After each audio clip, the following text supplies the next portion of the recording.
We provide you the platform to turn your dreams into reality. Give wings to your aspirations with KR Mangalam University. क्या 86 साल के Khamenei Israel से अपने सैन्य commanders general की मौत का इंतकाम ले पाएंगे?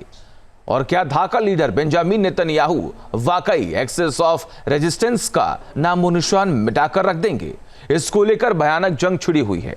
हर गुजरते वक्त के साथ युद्ध की और भी भयावह तस्वीर सामने आ रही है, क्योंकि दांव पर है दो दमदार नेताओं की पूरी बादशाहत। देखिए।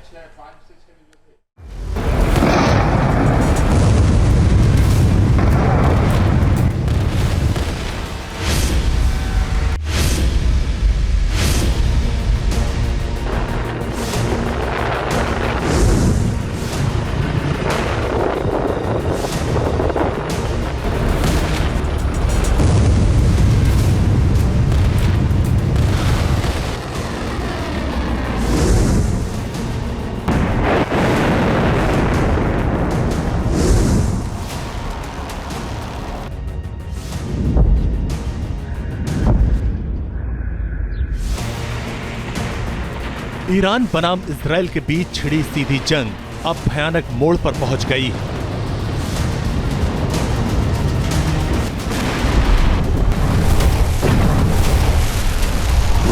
गाजा युद्ध की तरह तेहरान में अब धमाके पर धमाके हो रहे हैं।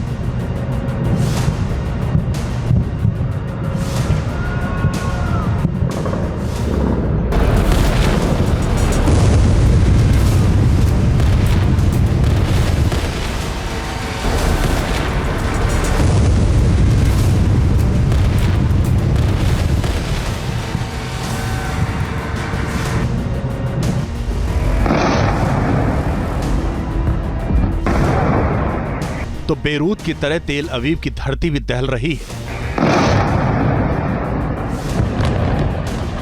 कयामत की रात से लेकर दिन में मचे गदर तक जंग की आग दोनों ही देशों में बराबर धधक रही है।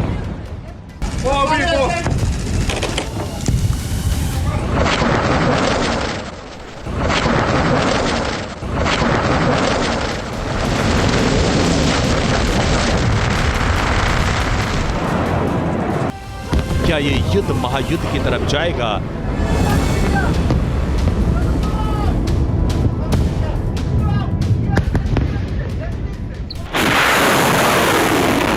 कितने देशों तक फैल जाएगा? इसका डर पूरी दुनिया में पसरा हुआ है।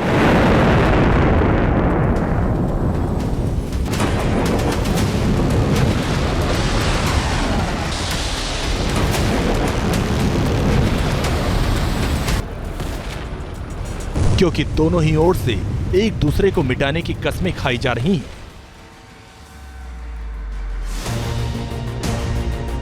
ईरान इजरायली युद्ध में मिडिल ईस्ट के दो दबंगों की किस्मत दांव पर लगी है। इसमें एक तरफ हैं ईरान के सर्वोच्च लीडर अयातुल्ला अली खामनेई और दूसरी ओर हैं इजरायली पीएम बेंजामिन नेतन्याहू। ये तल्खी भरे तेवर यूं ही नहीं है।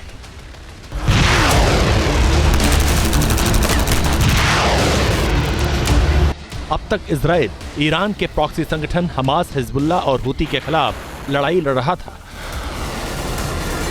आतंक के ट्रिपल एच का सफाया कर रहा था और इसी प्रतिशोध ने ईरान को भी इसके टारगेट पॉइंट पर लाकर खड़ा कर दिया।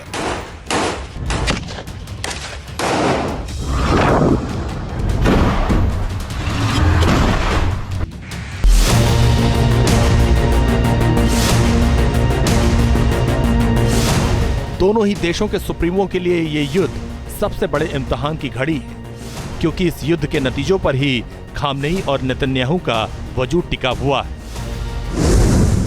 खामनेई के लिए चुनौती इसलिए ज्यादा बढ़ गई है क्योंकि हमास, हिजबुल्लाह जैसे बड़े संगठनों की कमर टूटने से ईरान की पकड़ कमजोर हुई, जबकि बेंजामिन नेतन्याहू के लिए इजराइल के अंदर हो रहे हमले को रोकना सबसे बड़ी चुनौती है। लेबनान फ्रंट से भी हमले होने लगे। खामनेई को बड़ा झटका अपने मिलिट्री अफसर और IRGC जनरल्स की मौत से लगा। इजरायली एयरफोर्स के फ्रंटलाइनर एयरक्राफ्ट गिरने से नेतन्याहू को बड़ा झटका लगा। ऑपरेशन राइजिंग लायन के जरिए इजराइल ने ईरान पर सबसे बड़ा हमला किया। न सिर्फ ईरानी न्यूक्लियर साइट और मिलिट्री ठिकानों को तबाह किया, बल्कि जिन सैन्य कमांडर और वैज्ञानिकों को मारा वो खामनेई की कोर टीम के सबसे अहम चेहरे थे। इजराइल की तरफ से ये दावा किया जा रहा है कि उसने ईरान के अंदर मौजूद महाविनाशक जगहों को विनाश किया है, और उसके साथ साथ जिस तरीके से मामला सामने आया है और ईरान की जो आक्रामकता दिख रही है वो न केवल इजराइल की तरफ दिख रही है बल्कि अमेरिका की तरफ भी दिख रही है। और यही कारण है कि अब ये माना जा रहा है कि जिस तरीके से खामनेई के आसपास के अधिकारियों को ख़त्म किया गया, उनका सफाया किया गया है, तो आने वाले दिनों में भी बातचीत की कोई गुंजाइश जो है वो नज़र नहीं आ रही है।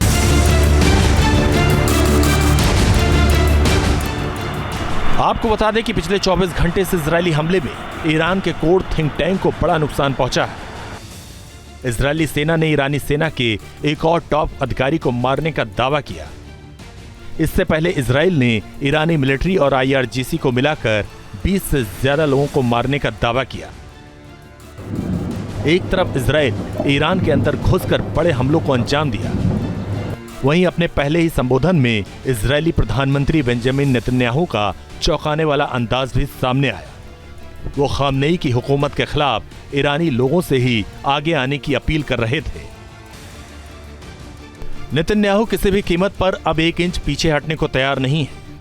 वो हर हाल में ईरान और उसके प्रॉक्सी संगठनों से बदला लेने की लंबी प्लानिंग के साथ उतरे हैं। उधर ईरानी नेता खामनेई के लिए लड़ाई ज्यादा लंबी चलने वाली है, क्योंकि हमास और हिजबुल्लाह जैसे बड़े संगठनों के सफाए के बाद अब ईरान को न सिर्फ इस रीजन में खुद को बचाए रखने की चुनौती है, बल्कि ईरान का खुद का वजूद भी संकट में फंस गया है।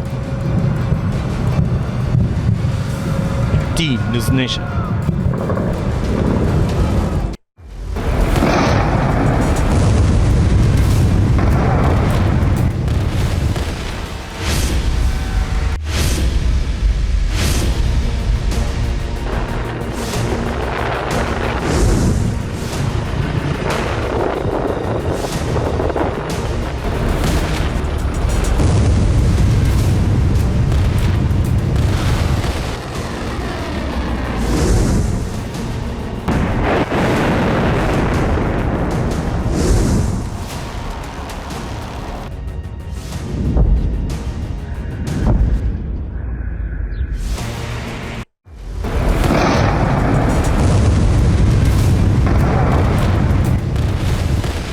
जहाँ भक्ति है हर शब्द में, कथाओं में छुपे हैं दिव्य रहस्य और ज्योतिष देता है जीवन को दिशा। धर्म से जुड़ी हर बातों को जानने के लिए हमारे चैनल स्तुति को सब्सक्राइब करें। चैनल पर जाने के लिए इस लिंक पर क्लिक करें।